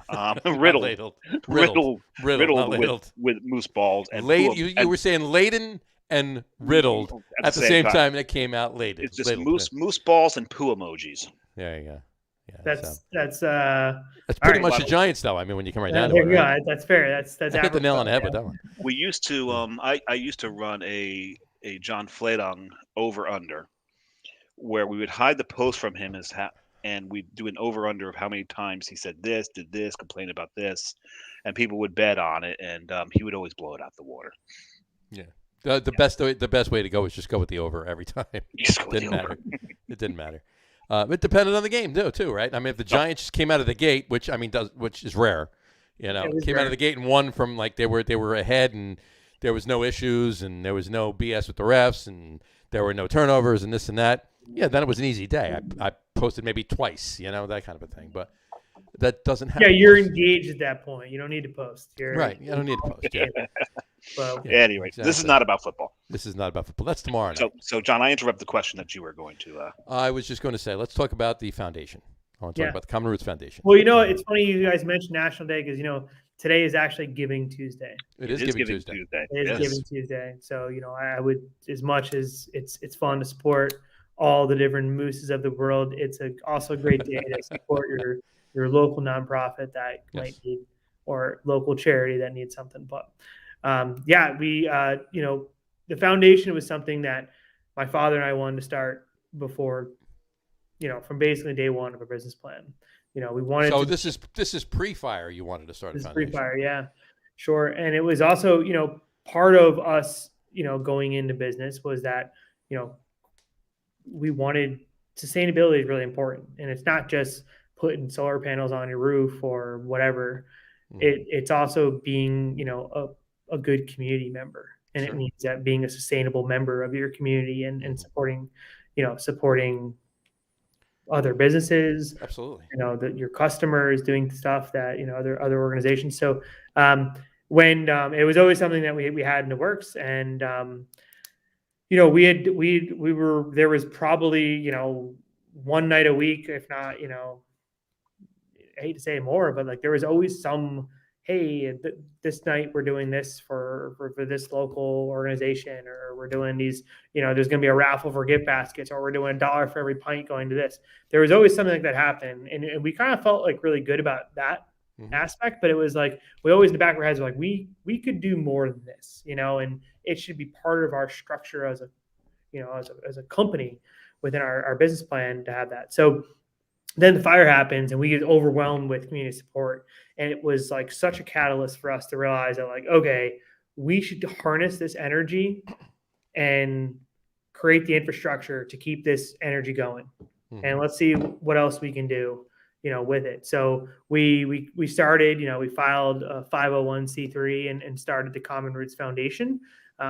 We seeded it with some funds and brought on a board of directors. We're just hitting our 1 year kind of like anniversary of it. And we've been, the brewery does fundraising in perpetuity, and we've taken on a membership program, and there's been a lot of other fundraising we've done, but we've raised money for an employee. We've done a number of different community projects. We've given out, I think 5 grants now to local organizations that are looking for funds for different things. And yeah, it's like kind of sky's the limit. I'm just excited about this foundation and what else we can do with it. As I am the growing, the growing brewery that we have too. Yes. So it's the part of our fabric that we were missing, because it is so strong of our ethos of being, like I said, being part of that patchwork of the community is like, all right, well then we need to also be a responsible community member. And as we grow, the community gets to grow with us, and let's make sure that we're giving back, and that structure is part of our corporate structure as well. That's awesome. I'm on the website now. I love the Phoenix logo. Cool. Well, that was actually a person who worked at my sister's previous company she was at, and she was like, hey, I just, I heard about your family's thing. I want to do something. And she decided to design this logo, Rising from the Ashes. And it was a brewing company. She wrote Rising from the Ashes. She just gave it to us, and it was phenomenal. And so we ended up turning that logo into the foundation's logo. And your landing page, when you get onto it, that speaks to me, because I am a hiker. I was a aspiring 46er. Nice. Until I got too old. So how many did you get to? Till you got too old. Yeah, you're too old. I got 19 of them. The three highest of them, mind you, just not the most out there one. So I love the landing page of someone helping someone up onto the peak. There you go. Yeah. Well, that was we have a graphic designer that works for us now. She's been with us for 5 years. Her name's Jess Mead. She's our marketing director, but she's a graphic designer, photographer by training. Every year, she's coming out with a new design for that year's. So that was our opening foundation. When you become a member, you get this print of it, and she does this. So that's actually the falls, basically, that separates Glens Falls and South Glens Falls, is what she did. And then there was this peak that she kind of did off to the side. So every year that kind of changes. And I'm actually looking at the new one she's doing for 2022. It's really cool. But it's she's so phenomenal. She does all of our can artwork and all the photography for our social media, and she does our website. She's just a fantastic person. What's this beat the Brewers? Yeah, I was going to bring that up for you because golf. Next September we're going to go up to. All right, we're it was pretty good. We definitely got to get people. Well, we've got to bring someone with us. That is disc golf, is it not? Yeah, it's disc golf. Yeah, disc golf. Yeah, we got to drag Tony. It was a fundraiser we did for the foundation. It was super fun. And yeah, if you guys, we didn't do too bad. We shot the Brewers. It was me and 3 other guys. We shot 4 under par. Oh God, there's no way. We got annihilated. We're not being. You got annihilated. There were people that did like 11 under par. I was like, holy cow, we weren't really doing this. Wow. And I thought we had some ringers. Well, they probably play every day, Dave. When was the last time you played? I haven't played since college. There you go. And that was more than 5 years ago, was it? And back then, it was called Frisbee golf because that was the only disc you could get were either the promotional ones, that just you use those for putting, Right. or the or you had like 2 weights of frisbees back then. Yep. And that was it. That was it. Yeah. So, but either way, yeah, we'll drag Tony up. We'll go up drag next Tony September, up. right? If he finds out that He'll drag us up, competition, he'll drag us up. Yeah. Yeah. Well, And you guys Septem- step them up, and if you guys just come up anyway, we'll go and play. There's a course right by my house. We'll Absolutely. There all we go. good. We'll be up. Jess and I are actually going to take a ride soon. We want to go by. We want to stop by you. We want to go up by Paul, Nice. and a couple others. Yeah, while the roads are still passable. Yeah, that's it, right? You don't need chains on your tires, but, you know. Gene actually just commented back. He says he has a T-shirt and a sweatshirt that he purchased after the fire. He said. Oh, thank you, Gene. I appreciate it, buddy. Absolutely. That's Definitely. awesome. That's Well, awesome. thank you very Absolutely much. awesome. So, And Gene, Tap House 15 Friday. yeah, Friday, Gene. Let us know about Tap House 15. Yeah, I got a 4-pack for you, buddy. There you go. Okay. Anyway, let's see what else. All right. Any upcoming events? I'm actually going to my 3rd beer, John. You're gonna go to We your are. third- I'm still working on this one. We're coming It's, up on our 7th year anniversary. That's right. Your 7-year coming up. 7. Yeah. 7, yeah. December 19th, you said, right? Yeah, so it's going to be the weekend of the 17th. Yeah, so we got some new beers coming out. We got anniversary beer. We got some wild beer that's packaged ready to go. It's going to be kind of fun. So yeah, the weekend of the 17th. Awesome. That's great. We will mention it. We'll be on. We'll mention it the week before as well on the show. 2 weeks. Who's on? Mechanical Brewing's on that day. Are they? In 2 weeks, yeah. Down by Cherry Hill. Marlton, I think they're in. I have not been there yet. I have. I know you have. So anyway, no, it's awesome. You got the 7-year coming up. Any seasonals coming out, or you have them out already? Always, yeah, we're always coming out. There's always new beers, always new things. It's stout season, so we got plenty of stouts coming out. There's new It IPAs is in the works. Stout season. Yeah, There's you know when stout season stout- starts, Chris. You know when stout season starts. Stout season starts. Stout season starts. It starts November 1st every And year. it ends It ends on October 31st. Yeah, I was gonna say, sorry.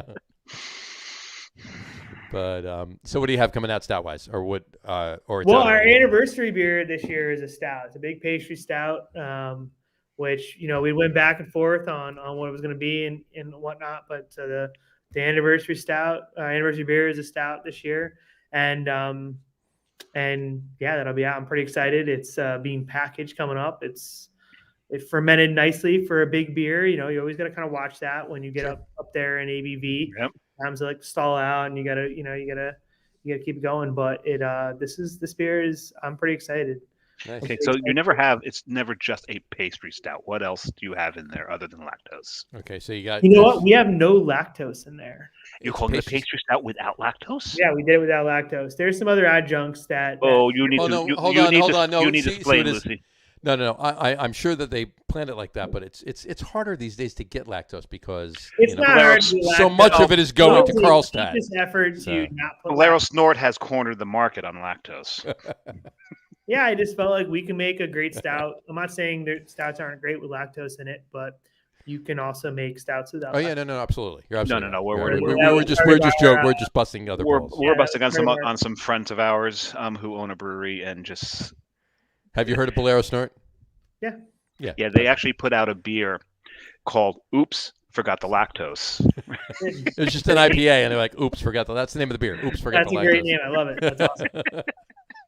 Or is it "Oops, no lactose" or something like No, that? oops, or Oops, forgot. Who forgot the lactose? I think Who it was forgot that. the lactose? Yeah. So we make fun of Anyway. them all the time. But So what's in it? Explain it. So explain this pastry stout without lactose. I gotta leave a little bit on the table here. We haven't. Right? This is our one beer we call our anniversary beer. Gotcha. I will say it's a pastry stout. It All right. tastes delicious. There's what you think is probably in it, but with a little of our own thing going on. But That's yeah. awesome. Cool. Nice. And it's the weekend. It's going to be The was it weekend the of the Friday same- or No, that Sunday is our true anniversary, but right? we're doing our food program. Everything's is kind of catered around the anniversary. So Gotcha. the Gotcha. weekend of 17th. But yeah, All right. Speaking So of it's the stuff, weekend of 17th. So you're not releasing the stout till the Sunday, or are you doing? that'll be on Friday. Yep, It'll be we on always- Friday. Yeah, we'll do our beer release then. Yep. Nice. As well as we have, honestly, there's some. We have some beer that started from the Cool Ship in 18, and it's been multiple barrel to a fooder to a punch-in now with fruit in it. That's coming out. It's aged on peaches. It was packaged about a month ago, so it's been bottle conditioning. We cracked one the other day. It's like beautifully carbonated. So that's also coming out. So there's some other beers we have coming out Sounds too. like I may have to take a long ride on Saturday the 18th. I am going to. I'm going to be in Florida. Yeah, you're going to be in Florida. I'm gonna be in Because we're doing the podcast on Monday that week. We're doing it on Monday that week. We may actually be able to do it on Tuesday because my daughter's birthday is actually on Wednesday. I thought it was on Tuesday. It's on Wednesday. It's on a Wednesday. Okay, so we can do it on Tuesday. You may be able to do it on Tuesday. Yeah, so we keep it on Tuesday. I'm actually going down to Florida to spend my daughter's birthday with her. Right. There you go. That's very nice. And Christmas, of course. And Christmas following. Yeah, so it's been a while. Mm-hmm. That's awesome. What's on the horizon for Common Roots coming up next year, future? Yeah, I mean, honestly, this more great beer. We have, of course, like I said, another hope so. facility where we're kind of starting this expansion project. Okay. You did mention that. Yeah, talk about that. Yep. So that's going to be right across the street from our kind of Marion Ave that we're on, and there's going to be another kind of big facility being put up on the other side of the main drag. Not the main drag. When side you street. turn into Common Roots, that other property that's right there. Right.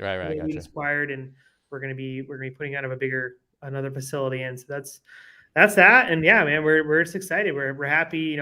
We're negotiating always with what's happening in the world with the pandemic and dealing with, obviously COVID's not going anywhere. So we're dealing with just the general growing pains of, like I said, making sure our cans are here and grain prices stay the same and all those stuff. But yeah, we're really happy. We have a great team. We have a bunch. Our coworkers they're the best in the biz, and we have a really great kind of Common Roots family here. So we're happy to be that we're all healthy and Sure. we're doing things that we love to do. Mm-hmm. That's awesome. Well, congratulations on that. Absolutely. Yeah. And for everything that you've done and for everything that you've actually been through, kudos for rising from it and being better for it, and obviously all you have done so far and are doing with the foundation too. That's just awesome. Thank you very much. I really Absolutely. appreciate that. Yeah. No, and we will be up there soon. Yeah. Either both alone and together too. We'll be It'll be good to have some beers in person for sure. absolutely, definitely. And John will put the link to the foundation in our. I will. Yeah, we'll put it on the website and we'll put it on our social media as well. We'll put the link to the foundation, please. Absolutely. Thanks, guys. I appreciate that. Definitely. All right. So why don't we get to our top 10? Top 10? 10. And you did this last week too. Anytime that I did. Anytime that You know what? Here's the thing. I apologize. Anytime that John has big beers during the show, I fast forward. No, I fast forward to Wednesdays is what I do. Where we do a sports podcast on Wednesday as well. We made the mistake about talking about the Giants. He's already in sportscast mode. I'm in sports mode, right? Exactly, and we do a top 10 list every Wednesday, so that's why that happened. So I apologize. Top 3 lists. Let's do our top 3 list. I could do top 10 if you want. I'm sure you could. That's why, and we both could. But the problem is, Chris, we do a top 3 because when we originally first started, it was well over a year ago before we started having guests on the show. It was just Dave and I, and we were paying homage to 1933, repeal prohibition, right? So 33, me 3, him 3, 33. There you go. So we did a top 3 list. The other reason is top 10s would take too long, No, sure. So we do a top 3 list. Tonight's top 3 list is top 3 favorite Florida breweries. Top 3 favorite Florida breweries. We picked Florida this week because it's starting to get colder. Yep. We've all seen snow. The 3 of us have seen snow in the last week.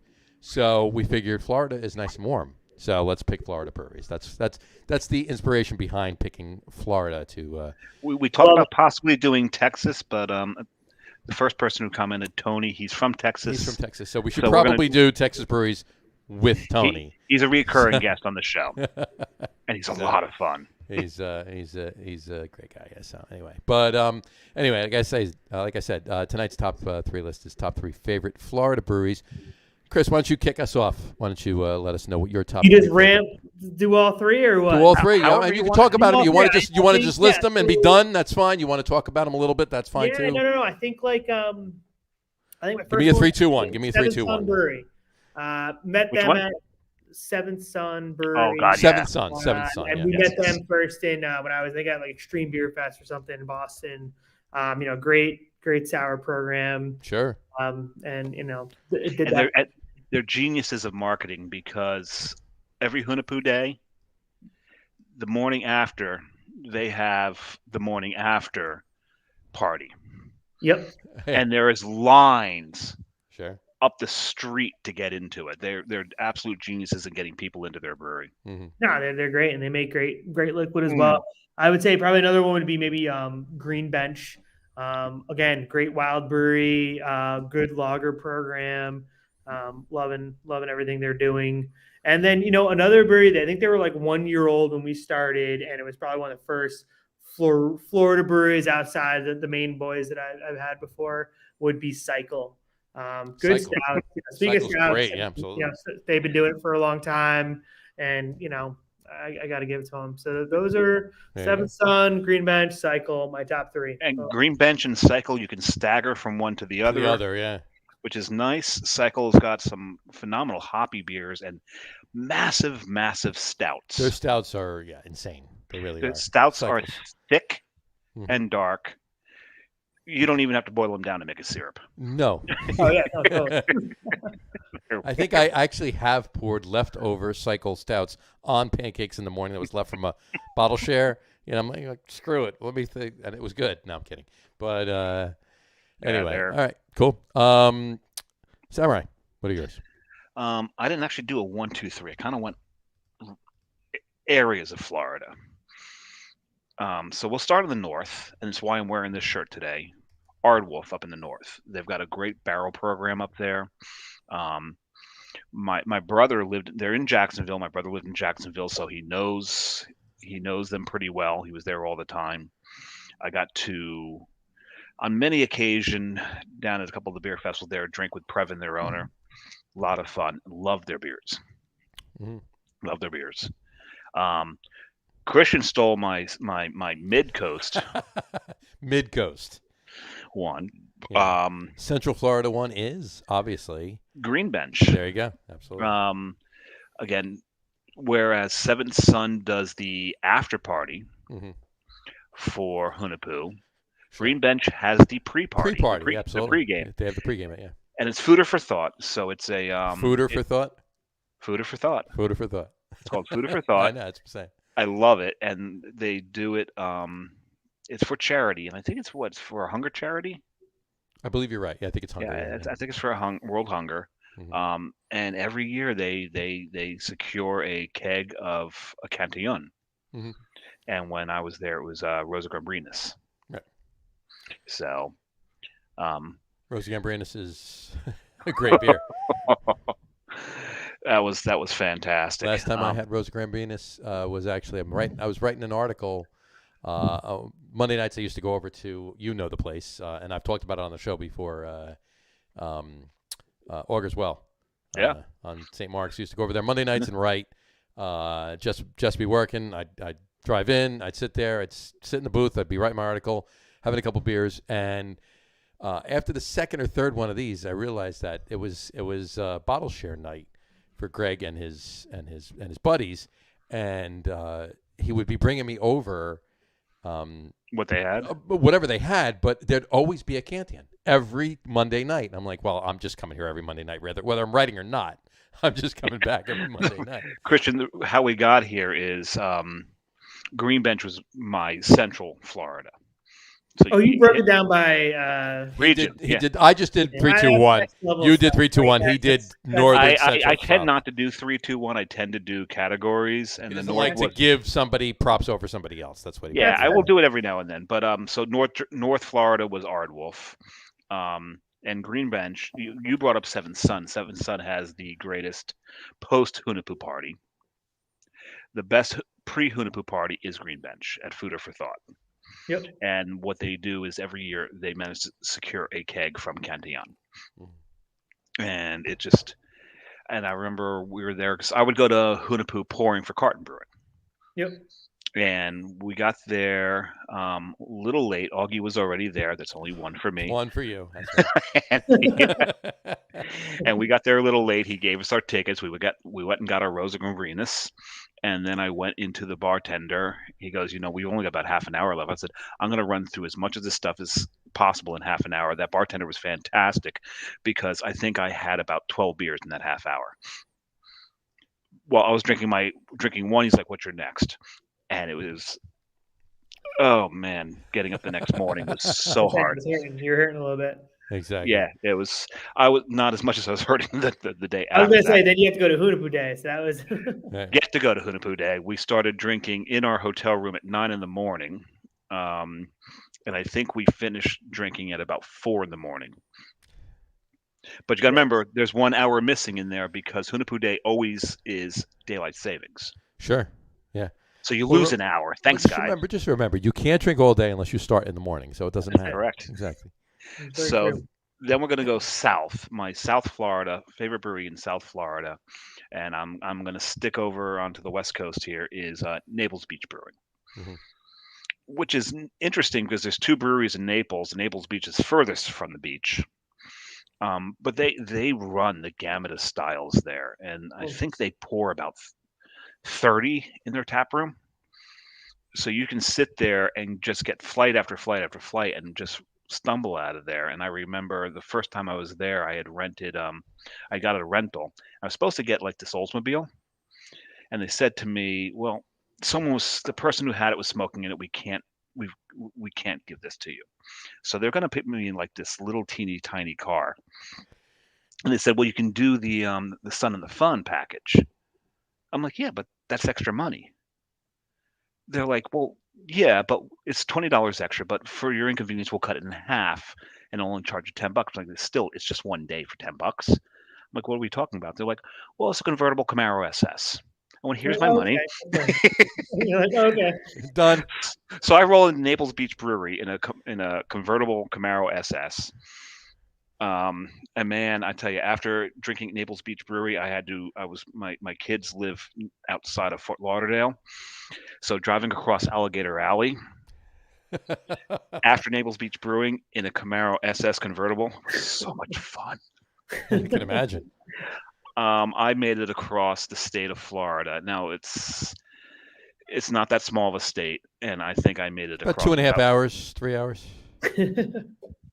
No, it's about normal people, regular speed limit driving. It's about 2.5 to 3 hours. But go ahead. 1 hour. Of course you did. 150 was the lowest I was driving. I'm sure. Jesus. That thing, I was at 110, and I hit the gas pedal. And Disclaimer, kids, don't try this at home. Don't try this at home. There you go. But at 110, I mashed the pedal, and it still threw me back in the seat. Mm-hmm. That's so funny. So we were, do you guys know, you might know if the internet's name's Fuge, Matthew Shear, but his Fuge on Tap is his Instagram. Anyways, a friend of mine, him and I went out to Belgium in 2018, something. 17. Yeah. For, the I don't even remember, at Cantillon, and we went. Was it Swansea Day? Swansea Day? No, it was Quintessence. And so we went there, and we did all the things that you do, and then we went over, took the train over to Germany, spent like Cologne, had some wonderful calls, and then we rented a car and went down to the Nürburgring, and when we rented it, they were like, hey, you can't take this to any racetracks. And we're like, okay. Oh my God, doesn't help. And that's obviously what we did, but it was what was it? You know what? It was kind of annoying because our random other rental car we had to go from Brussels to where Three Fontaine is. We got some like fancy ass Mercedes. It was like, I forgot what it was. It was all souped up. It had some balls to it. And then we got some like stock Audi, and it was kind of okay. It was an automatic, wasn't great. And that's the one, unfortunately, we had to take on on the ring, but we definitely it was So what was no, it when was you good when we were done with it. It was you had the Mercedes? Did they didn't warn you to not take that on the racetrack, but they warned you to no, because not we take. were in Belgium still, and I think that was kind of a haul to go It's all far the enough way. away. It's far enough away, but we were in. I think where we went to. I think we got it because we were flying out of Frankfurt or something like that. Okay. It was near the airport, which is not that far from Nuremberg, and like that was. They were like, "Yeah, you guys look like people that might do that," like. And we did, and it was cool. Yeah, maybe you did. All right, So, I'll get my. John has a top three. I'll do my top three real quick. I'll just make them. I'll do it easy. I'll just list them. My number three, Aardwolf was there. It was for the talking, but I didn't want to repeat something that Samurai did, obviously. But Sunlab, it's a newer brewery. They're actually available in Jersey right now too. They're brought in by Justin from Liquid Runner. We had him on the show back in July or whatever. But Sunlab's brewing decent beer. They're my number three at the moment, and we talked about this before.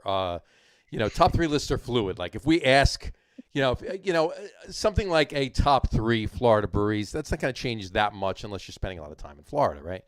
But we've done top three hops before, top three hop varieties, top three. Yeah, but the Florida breweries can change. Because like I told John at the top, before we started the show, I could do a top three Tampa breweries. Right. So. It's all fluid, but anyway, at the moment, my number three, Sunlab Brewing. They're down in Miami. And it's funny because last week was the first time we duplicated a top three. Mm-hmm. It was top three holiday beers. Mm-hmm. John's did change. Mine was exactly the same. Identical. Didn't change at all. His from last year was identical. Mine, my three and my two were different. My number one. And John will tell you, I can have a horrible memory for things. I did not look ahead. I didn't look back to what it was. It was the same. And came up with the same three. So anyway, my number two, I'm wearing the shirt, Funky Buddha. Not so much. They're you want to talk about them, selling out or any of that, whatever. But you know what? They're still making decent beer, and forget about now. Back in the day, I mean, the beer that they've brewed up till now, obviously. It just it's. I mean, we can talk. Maple Bacon Coffee Porter. Maple Bacon Coffee Porter is right. It's a legendary beer, absolutely. And with my kids living down near Fort Lauderdale, I would go down and stay with them when they were in school, right? Because Funky Buddha opens at 11 on weekdays. Sure.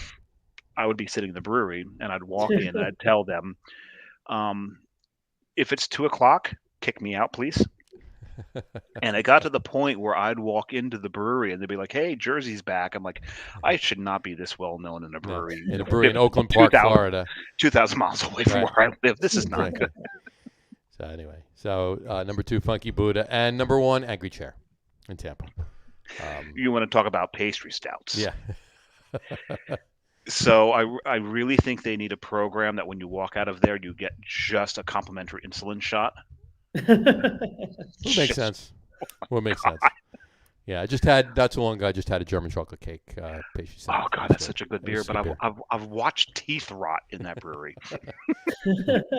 Over the course of like 10 minutes. It's not even days or years or anything, is it? God, I love their beers, and it's really hard to walk into that brewery and be able to, with any class, style, or aplomb, walk out of it. Exactly. You gotta love it. Anyway. Well, that's that's like that's a mission for me. I've yet to go there, so there we go. You set a standard now. There is not a few blocks away from that is the second tap room that Seven Sun opened. Cool. So they're not too far away. There you go. And I hear Tom Brady doesn't live too far away from there either. So. And on that note, Giselle Bundchen too. I almost wore my Traderade shirt tonight. Traderade, there we go. There's a brewery in Rhode Island called Smug, and they did a key lime sour, and they called it Traderade. And Smug's logo is a rooster. So just take the Buccaneers logo and put a rooster in the Instead helmet. of the face of the Buccaneer, it's the rooster, and that's the logo of the beer Traderade. So. And that kind of put them on the map. Tampa did a story on them. Boston did a story on them. Yeah. They really made a name for themselves with that one beer. Oh, yeah. It's good. Tom Brady. Anyway, so you're all right. So you're a Giants fan, baseball.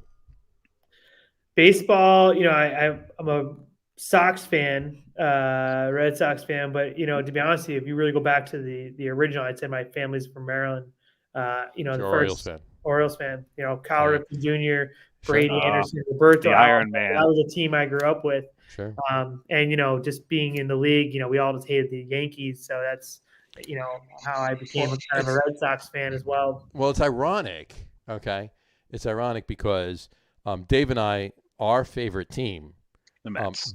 beat the Orioles in the first time they were in the World Series. Sure. And Dave and I were we were very small then. We were young, little guys. So we were there, but not there, but we were around. We're out of the womb. There you go. We were outside the womb, right? And but we also both of us do have an American League team, and that is the Red Sox. It's Red Sox, even though we beat them in the World Series as well. And ironically, that's the other team we beat in the World Series. Thank you, Billy Buckner. There you go. Yeah, it's cool. It's a cool old history. It's a great, it's a great club. It's I don't know. Well, I First said time there's you go to Fenway, you feel it. There's a lot I of. love Fenway Park. I was just there in August. I mean, we were there. We were in Boston a few weeks ago. Actually, did not get over to Fenway, but I was just at Fenway Park and Kerry got to walk around Fenway. There you go. But I wasn't there. There are 3 cities, I think, in the country that are just fantastic when it comes to sports fans: New York, Boston, Chicago. Yep. They're the 3 cities that get it. Yep. And even though they may have bitter rivalries from one city to the next, there's still a respect for the game and the fans from the other teams. Well, maybe not the fans, but maybe the teams. But they really get it. Like I said, Boston. I'm also kind of a closet Bruins fan. I was gonna say hockey. I mean, you go into the original 6 too. You know what Sure. I mean? There you go. Sure. We're John and I are both Ranger fans. We're both Rangers fans, but So it's funny when I was on the board, and I was running, I was running that organization, Lake Placid. Mike Richter was on our. He lives in board. Lake Placid. Yeah, Yeah. it was funny because I was like, yeah, he is a big, and Veronica, his wife, was actually the board member. But it was as a Bruins fan through and through. I would occasionally, when we were at a function or something like that, especially in wintertime, I might have come walked in with a Boston hat, a Bruins just kind of subtle, Yeah. Like, Hey, Mike, how's it going? Like How's it that? going? There you go. But you know what? I will always have a lot of respect for Bruins fans for when, Ray Bork left and went to the Avalanche. Yep. He had the press conference, explained it. The Bruins fans embraced him, and during that Stanley Cup that the Avalanche were in, the Boston fans sold out the Garden to watch it on the screens every single game. And when the captain of the Avalanche hoisted the cup, the next person he gave it to, because he understood the game, respected the game, he gave it to Ray Bork. There you go. It's a lot of respect there. A lot of respect. And the Garden went nuts. Yep. And so I will always respect Boston fans because he wasn't on the team anymore. Right. But they understood it. They seriously understood it. Yeah, I don't necessarily hate the Bruins either. I'm not. There's only one of all 4 major sports. There's only one team that I can't stand. The Flyers. Oh no, the Cowboys. You hate the I Cowboys. was going to say the Montreal Canadiens. No. No, he hates the Cowboys. It's football and it's the Cowboys. I'm when it comes to football, I'm a Giants fan and whoever's playing Dallas that week. That's it. And and the one team that I absolutely do hate in all the sports are the Flyers. You hate the Flyers. I don't hate the So Flyers. Glens Falls I don't had like the the Flyers, but I don't hate the Flyers. AHL affiliate of the Flyers for a season in Glens Falls, the Phantoms. So I don't mind the Flyers just because it was fun watching, that franchise for a bit. Because when you have an AHL team in your town, you do follow the whole team. You want to see when they're going up, when who's coming down. Sure. And that's kind of a fun process. So I ended up watching a lot of Flyers games when the Phantoms were playing for a season in Glens Sure. Falls. Yeah, it is. It is fun like that. And I mean, my biggest problem with the Flyers is that we had to endure Eric Lindros after he was good on the Flyers. On the I think Rangers, one of my biggest problems was when Hextall was their goalie. Yeah, I suppose. You know what? I mean, there's going to be issues with every team, right? But I mean, I honestly, the only team I can actually say I just can't stand is the Dallas Cowboys, and it's actually only for two reasons right now. Jimmy. One. No, Jimmy. No, Jerry. Jimmy and Jerry, right. Jerry Jones, the owner.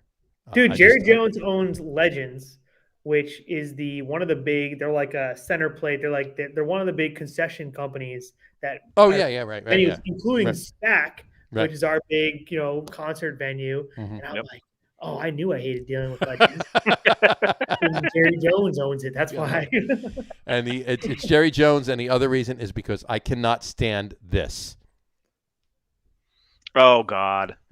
For those of you listening to the audio podcast, I was doing the feed with a spoon. The Zeke whatever. feed me. Yeah. Enough of that. Just stop. Yeah. Anyway. You never announced my third beer, John, and it's only out of jealousy because I didn't announce your third beer because I'm not going to open my third beer. I'll throw it up really quick right now, So and it's out of jealousy, Bennington, right there. I have promised John I will save one of these for I him. will save McCann, and I actually have another one of these. So if you'd like, I'll swap them with you. There we go. We'll swap it. Yeah, we'll swap. There. Because otherwise, I had actually threatened to drink all four of them on the show tonight. Bennington's a great beer. I actually haven't had it in like 4 years, but I've had it a few times prior to that. And he was there in the brewery.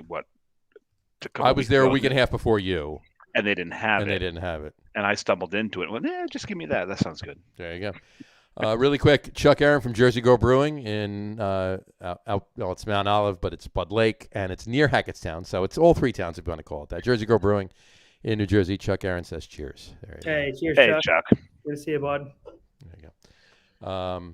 But yeah, so I begged him. I kept telling him, please, just I gave him. You ever see the cat from Shrek with the Puss in Boots. The Puss in Boots, yeah. Boots with the big watery eyes. The big watery eyes, please. So there you go. So I got to get one of those anyway. No, one of these is being put aside for Jersey Johnny. Thank you so much. I appreciate it. All right. What a guy. Anyway, all right. Stick around, Chris. Thank you so much for coming on the show today. It's been an awesome show. Hey guys, anything? Thanks for having me. It's a pleasure Absolutely. being here. Anything you want to tell anybody before we go that is coming up for the brewery, other than the anniversary on the weekend of the 17th? Anniversary. I mean, nothing. Just happy people are doing well. Have a great holidays. Stay safe, and I appreciate when people support Common Roots. Absolutely. And we'll send you the therapy bill. Thank you, by the way. There you go. It's really just a beer. It's really just a 4-pack. Yeah, It's a 4-pack. Perfect. That's right. That's You're good. perfect. So, there you go. Anyway, all right. We'll end the show on that note for today. We want to thank everybody for watching, and for those of you just listening to the audio podcast, thanks for listening. Don't forget to visit our website, www.lageroom.com. That's LAGERROOM.com. And please remember, like us and follow us on all of our social media, Facebook, Twitter, Instagram, and, of course, our YouTube channel. All of them are at The Lager Room. Remember, we go live with the video podcast on both Facebook and YouTube every Tuesday night around 6:30 Eastern Time. You keep stealing that. That's why I do it. Could you stop doing it? All right. Because all right. he would go. We at go. All right, 6:30. I'll do it. Here we go. On both Facebook and YouTube every Tuesday night at 6:30. Ish. Thank you. All right. There we go. For those of you who just want to listen to the audio podcast, you can do so on Apple Podcasts, Spotify, TuneIn, Stitcher, and Google Podcasts. Plus, the show is now available on Amazon Music Podcast and iHeartRadio as well. And if you haven't done so already, please subscribe to one or more of those feeds and you will never miss a show. Again, thanks for following along with us. Have a wonderful weekend. Drink a lot of beer. Drink responsibly. Chris, once again, thanks for coming on the show. We really appreciate it. Kudos to Common Roots. Congratulations on your 7th anniversary. Thank you for everything you're doing for the community. We will post the foundation up on the website and, of course, on social media. Guys. I appreciate Absolutely. it. And have a great weekend, folks, and happy holidays. Cheers. Awesome. Cheers, guys. Cheers. Cheers.